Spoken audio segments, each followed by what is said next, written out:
everyone, to Humans of Fintech, the podcast that celebrates the trailblazers and changemakers in the fintech world. I'm your host, Nicole Casperson, and today I'm sitting down with an incredible woman entrepreneur, Anna-Sophie Hartvigsen, co-founder of Female Invest. Now, Female Invest was born out of a frustration with the lack of female representation in the finance industry. And Anna decided to change the narrative after attending personal finance and investing events where women were noticeably absent. Since launching in 2019, she's scaled Female Invest to over 90,000 members across 120 countries, helping to close the financial gender gap. Her platform has earned endorsements from incredible people, including Emma Watson and Hillary Clinton. Anna, I'm so excited to have you here today. Welcome to the show. Thank you so much for having me. Yeah. And of course, behind the scenes right now, we have one of your co-founders, Camilla, and you have a third co-founder, right? We do. She just gave birth 2 weeks ago, so that's why she's not here. Oh, okay. Well, next time we'll have to have all three of you on, but I wanted to make sure to give them their flowers as well for all of the great work that you've done. Now, I love that Female Invest started very similar to Fintech is Femme. When I was reading about your story, I felt that same level of frustration with just women's stories being absent in media. Talk to me about maybe the early days. What was maybe the defining moment where you realized that making sure that women had an education platform for investing was a problem worth solving? So we met at university, us three co-founders, and when we initially met, we bonded over this frustration over the lack of women in investing and over the lack of education made by someone we could relate to. And when we met, the initial idea was just to create a small passion project for 10 to 20 women, drink some wine, talk about stocks. And then it went wild. Like, we did educational events, and within the first year and a half, we had more than 25,000 women joining in person. And that's when we realized that our own search for other female investors was so much bigger than us, and that this was actually a global problem which significantly impacts women in every part of the world. And that's when we decided to turn it into a business and see how far we could take it. And starting a company is never easy. What was it like at the beginning with some of maybe the challenges you faced launching Female Invest? Yeah, what was that like at the start? It was exciting, but it was also difficult. Yeah. I would say the two main challenges we faced were firstly that no one believed in the idea. So we were constantly told that women didn't want to invest. If they wanted to, they already would be doing it. They didn't want to learn about it. And obviously we wanted to launch an education app. So that was the first thing, believing in ourselves when no one else did. And then the second thing was that none of us had any experience building companies. We didn't have a network. We didn't have access to capital. We didn't have money ourselves. So learning about that space, figuring out how to navigate it was also a challenge of its own. No network. No money, right? No experience. Exactly. The trifecta, if you will. And I think a lot of us start that way. Me as well, right? You don't always know that you're going to be a business owner or an entrepreneur, but you become so obsessed with the problem and you know that there is such a massive market opportunity that you're like, you know what, I'm just going to go for it. Was there like a moment all three of you were like, we're just gonna go for it? Were you like at a bar? Were you at a restaurant? What is that? Is there a tale? What is the... I actually remember we were sitting one night at a restaurant and we were talking about what to do with Female Invest, because Emma, our third co-founder, just got a job offer in New York, which was really exciting. And she wanted to take it, which was completely fair. Camilla already started working her dream job. I'd signed a contract with my dream job to go there in the summer. Oh. And then we just sat down and we talked about how much we loved working together, how much we loved doing what we did, and also the potential impact that what we did could have if we managed to scale it. And that night we decided to ditch what we each had going on and then take the crazy leap and become full-time entrepreneurs. Wow, you all had dream job contracts signed and was like, nope, that is all right. Okay, I love that. Well, I think when you have that level of conviction, right, in what you believe in and what you can do, that's incredible. No, thank you for sharing that. I want to tap into what you said though about no one believing you, right? I think that is one of the hardest elements of building a female focused product is people thinking there's a limitation. Like, why does women mean a limitation when we're half the population? What were some of your strategies around communicating that differently, or whatever you had to do to get people to realize this is 50% of the population, guys, and no one is serving them? We can. So I wish I had one answer of something that really works that other people could implement, but I'd say it was a series of things, from how we communicated to how we dressed. We aligned that a lot in the beginning, especially. And then what also made it easier is that as time went by and we started to have more and more milestones we could point to, then using that evidence really helped us. But I'm also fairly confident that if we hadn't been the three of us all the time, reminding each other of how far we've come, what we've done, our potential, then I think it would have been very difficult. The milestones, what were some of those data points that really got, maybe investors eventually kind of over the finish line?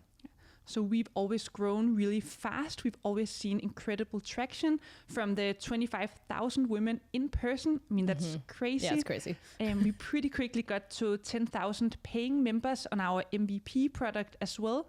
We had a very big social following, not just people following us, but people sharing us, talking about it as well.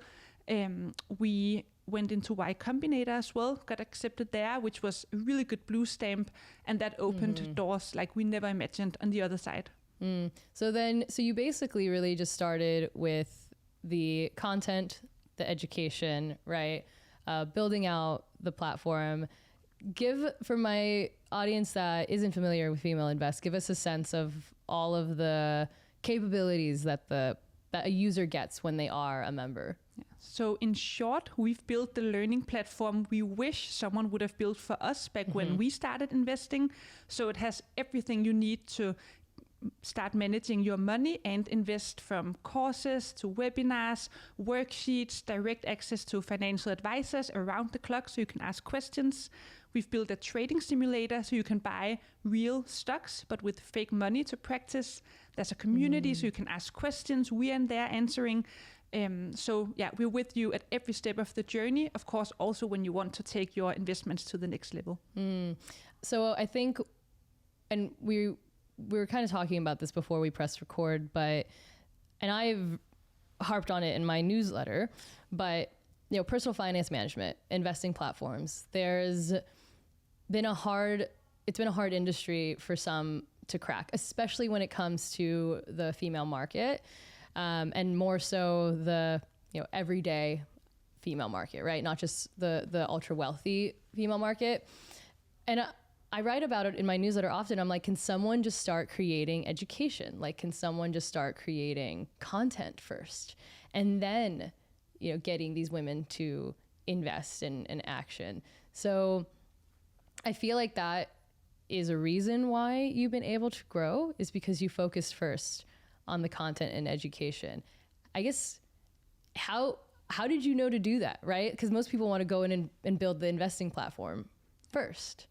I'd say what really helped us is that we are our own target group, so we knew exactly what we would have needed. And I think a key to our success is that we've always made this about more than just money. I mean, money is not just for, buying things. It represents freedom, power, and independence. And that's just so important for women, especially because there are so many systemic barriers keeping us down in every country of the world.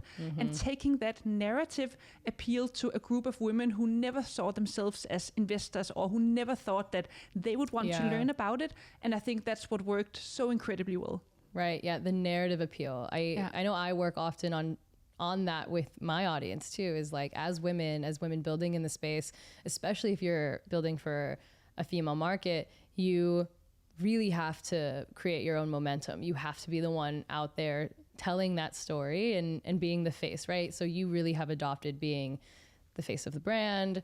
You just said that you're in there with your members answering questions and still doing that today, right? Every day. I love it. Me too. I don't do the best job all the time. Do you have any tricks or tips for me? How do you answer everything? You don't? I think the secret is that, I mean, you can't answer everything, but just being in there, being part of the conversations also means that we're all the time in tune with what our audience wants, what they're talking about. And that's a huge help so that we can build what actually creates the most value. Right. And you're here in New York with us today. We're actually recording here at Rise. You are launching in the US. Yes. Tell us about that. When is this happening? I mean, this is a podcast, so it'll happen a little bit after. So we are officially launching in New York. It's end of March. Okay. We already have quite a few paying members in the US actually, but we've never done any targeted efforts. So before coming here, we've built out a US specific version of the membership, hired certified financial advisors, and now we are here just getting as many eyeballs as we can. We set up a speaking tour, we have a launch event, we have on the ground activations, and we're really just here to learn. So again, we can build the best possible product. Very nerve-wracking. Yeah, I mean, it's all right. You know, you guys all threw away your dream jobs to do this, so you got it, right? Like, everything is nerve-wracking when you're an entrepreneur. So I feel that entirely, but I will admire you for taking the risk. You know, I think that is something that our audiences should hear more about and learn more about, right? Is just being open to calling a big shot and why not, and saying, why not me, right? Exactly. Yeah. So I guess your platform has really reached, you know, thousands and thousands of women. And I think also when you build on top of education, that also means that you're able to change behaviors, right? And mindsets around money and investing. Are there any kind of stories that from members that have stuck out to you that make you really feel like, wow, you know, we're doing this, right? We're doing this well. What are some of those like changes in behavior that you've seen? There are so many, I'm sure. And it makes me emotional still when I see those stories. Yeah. Now community is really good at sharing them. I think always when I see someone describing how they made their first investment when they grew up thinking that this would never be accessible for them is always amazing. But also seeing women rebuild themselves financially. We have so many women who join us after divorces that leave them, you know, in trembles financially, and seeing them over time, you know, starting to manage their money, get first their personal finances in order, and then starting to invest. I think that's always really amazing and truly shows how money is about so much more. It really is the right to make big decisions for yourself. Yeah, no, I think that really resonates. Creating a community around that, though, is not easy. Much easier said than done. I guess, how did you go about building such a strong membership, which might kind of go back into some of the content strategies? But if you have any, advice or specifics that you can share, especially for my audience that wants to be able to kind of emulate what the community you've created. It's a section of my book, which is called Community is Your Competitive Advantage, but it's hard to crack. I guess it all comes back to knowing your audience really, really well, and then making it about something bigger.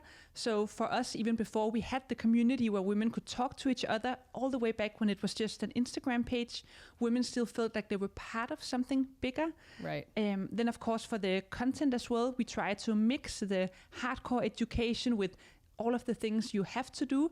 We try to mix that with inspirational stories of women you can relate to, women who look like you, who've done it. We mix it with humor. We try to make it fun, soften it a little bit. And then there's so much in the language as well, where I think finance traditionally has been covered in a lot of jargon, which makes it inaccessible to a lot of people. So we remove that, not that we educate on a lower level, we just educate in a way that's accessible to you, no matter where you're from or what your background is. Yeah, no, and I think that's important, right? It's like, at the end of the day, women are the fastest growing group of entrepreneurs. We own more homes, at least here in the US. we have more college degrees, right? I really dislike and resent the narrative that, women don't like to invest, or that they don't like money, or that they don't want to talk about business, or that they're not interested in this, because it's just not true. And I know that's not true. But it instead flipping the narrative of maybe no one built something that actually resonates with them, right? That actually speaks their language. Let's talk about fundraising a bit, because you have your Series A under your belt, right? $11 million. Yes, and $23 million total. 24, we just got another million. Yeah. Oh, okay. Hell yes. You're like, we just got another million. Amazing. Okay, I love that.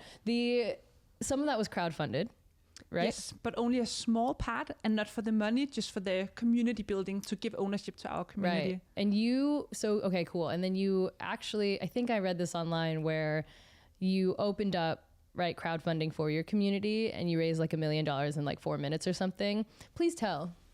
Yeah, so how do you crowdfunding was crazy. So yeah, as I mentioned, we wanted to raise just $1 million from our community, because they've asked for years if there was a way for them to get real ownership in the journey. And being community built, we thought it made great sense, but also we didn't really know what to expect.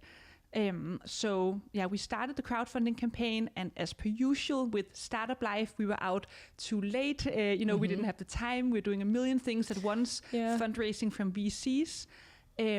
But we saw a crazy backing from our community. And as you said, when we went live, we ended up raising the full million in 4 minutes, and we actually broke 6 world records, making us the most successful And we actually broke 6 world records, making us the most successful crowdfunding campaign ever. We beat Revolut as the biggest ever crowdfunding campaign with fastest to 1 million, most investors signed up, and so on.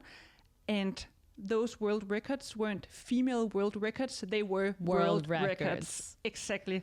All right, mic drop. And that was really, really amazing. But what was even more crazy, I almost want to say, is what then happened on the other side of that, which we haven't talked much about before. Because from our perspective, this was a smashing success, like a huge success story, seeing female founders raise so much money, seeing a community of women, actually use their money to cast a vote for the future they want to live in. And you would expect that to be celebrated as the milestone that it is. Yeah. But what we saw happening was actually quite the opposite, which I think is so interesting and such a good example of the double standard faced by men and women. So we had both press, but also just a lot of online chat forums, saying that we were selling out. We were raising crowdfunding because we couldn't raise in any other way. All right. That we didn't give enough information to our community. And everyone listening probably knows that crowdfunding is a very regulated process. And so you have to live up to everything. And we went above and beyond. But even then, being judged so much harder on things that weren't true, I think that was just really like not a nice aftermath. But I think it just shows the challenges that even when we succeed as women, there will be some type of narrative around why it's not a success, even on something so amazing as breaking 6 world records. Oh yeah, right. You can break 6 world records, and then still there's going to be people on like Twitter, because I don't call it X. They're gonna on Twitter who are going to be like, oh, and they're going to want to diminish your success. And I'm glad that you brought that up, Anna, because it's so much easier to be bogged down in that, right? Like, hi, I broke 6 world records, and like beat some of, the larger fintech companies out there and some of the in funding resources. But, this guy on Twitter or Reddit is, saying these awful things about us. I've had my time kind of dealing with the haters, if you will, is what we call them. I don't know if that's what the kids call them anymore, but naysayers, haters. I guess, how did you start to kind of flip maybe the narrative a bit in your head? Because I think, especially as entrepreneurs, it's very easy to focus on those negative people and not and forget, almost like, wow, we're celebrating. This is an amazing thing we did. How did you kind of silence that negativity? That has definitely been a challenge. And I think even to this day, that's one of our biggest challenges because we really want to build something that people love, and having some people hate us just for the mission is very challenging. And I would say especially around the fundraising, because as you also know, we ended up raising quite a bit of VC money, and just first going through the whole process of having to be so much better and facing all of the barriers that women raising money do face, to succeeding, and then seeing the story being told as us, spending money on glitz and glamour. Like, why would we spend the money on glitz and glamour, So there's the unfairness in that, I think was hard to swallow and has definitely taken some energy. And I think, again, just using each other as sounding boards, using other women who can relate, physical things like exercising, eating better, sleeping. Taking care of yourself. Yes, like doing what we can do within our control has definitely helped, but it's still a challenge, and I see why a lot of women would pull back, because it does get too much sometimes. Yeah, it stings. And I mean, even what I see on the internet, it's crazy. It can come from men, it can come from women, like it can come from anywhere.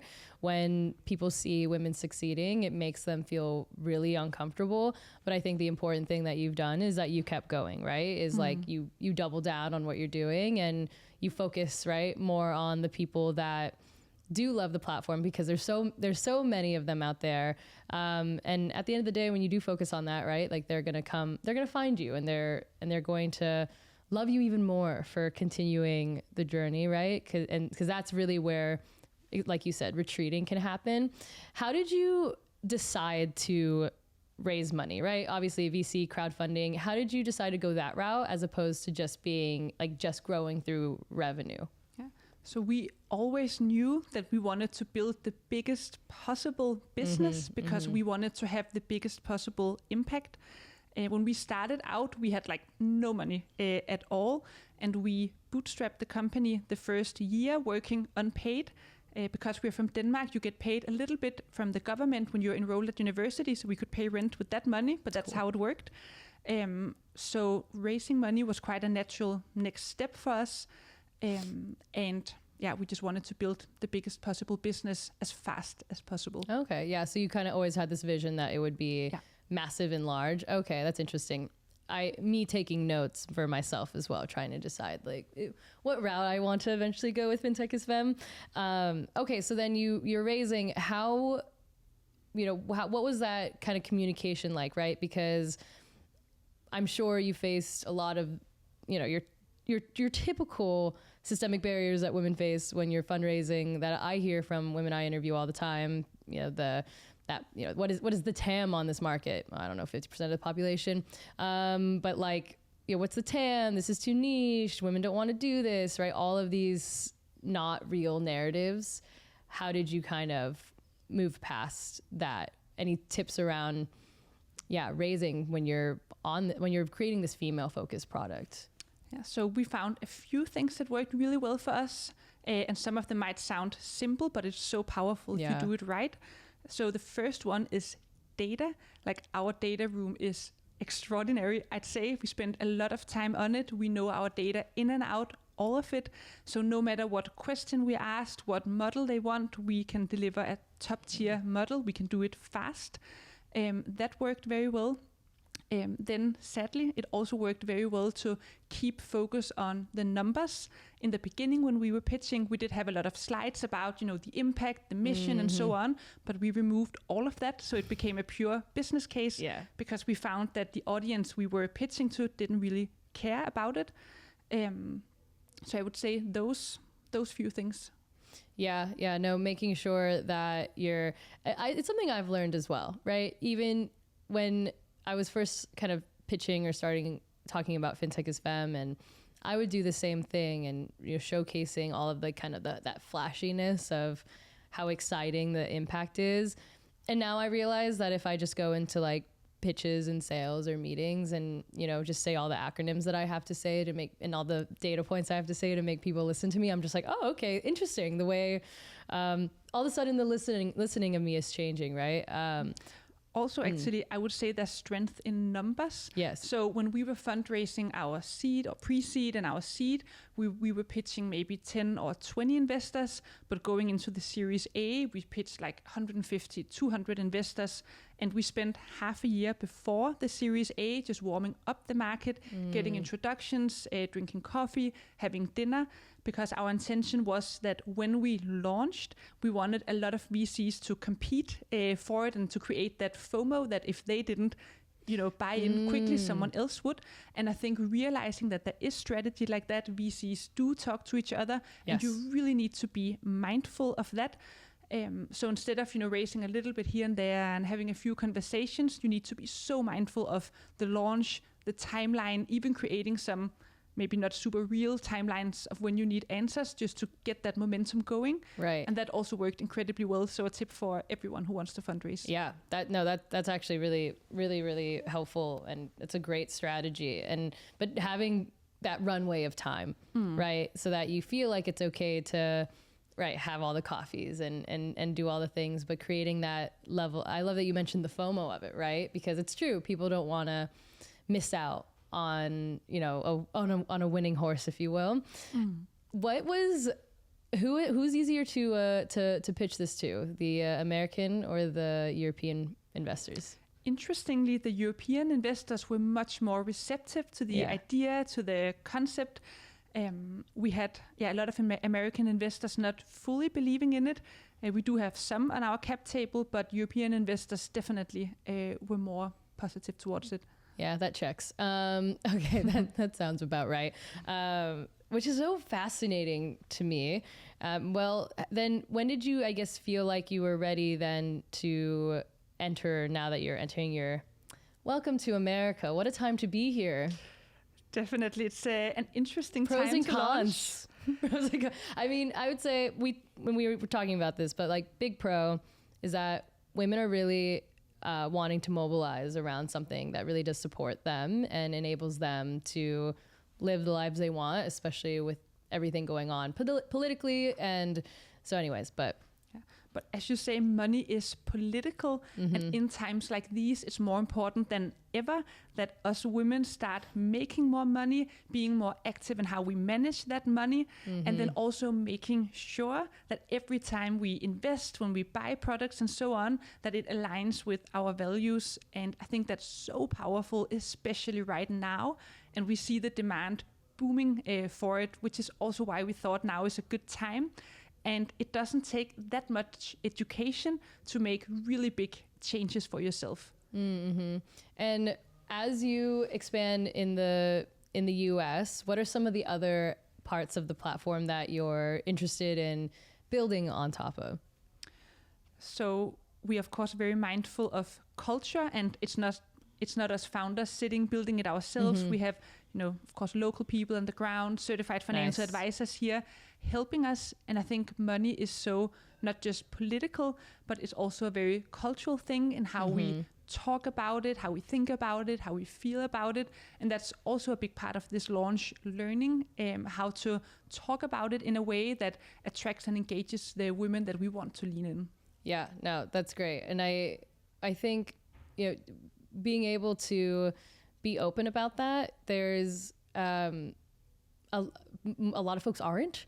I go to events and things, and us just not. I went to an event a week before the election happened, and we're not talking about it. Like, this is like the largest event in money, and we're not even gonna utter the words politics or elections. It does seem a little, and I think that these days audiences really notice if you're being tone deaf to what's going on.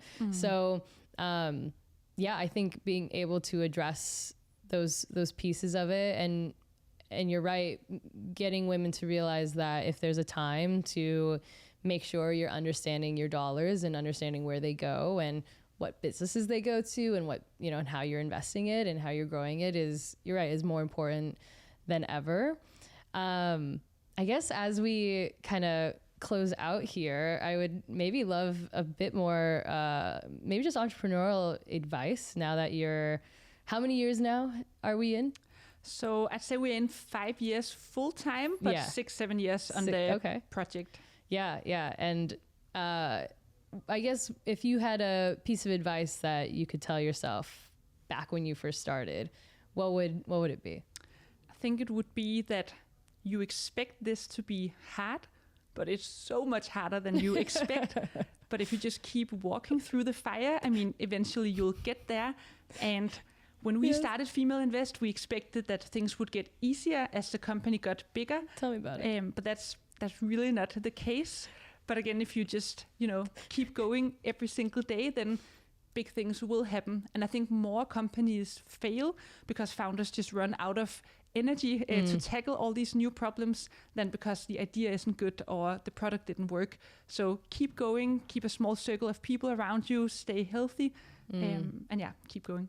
Yeah, no, that's great advice. I keep walking through the fire. I'm like, just be Mother Dragon, right? And keep walking through the fire. No, really, really great advice. I'm really excited to see how Female Invest takes off in the US.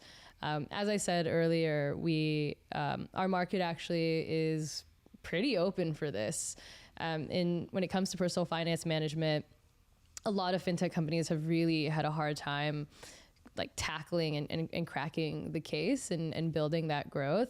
But I think because you've done the thing I've been telling everyone in my newsletter to do, you guys just did it already, which is focusing on education, focus on the community, right? Like, have that conviction in your audience, being your audience, right? You are representative of what you wish you had.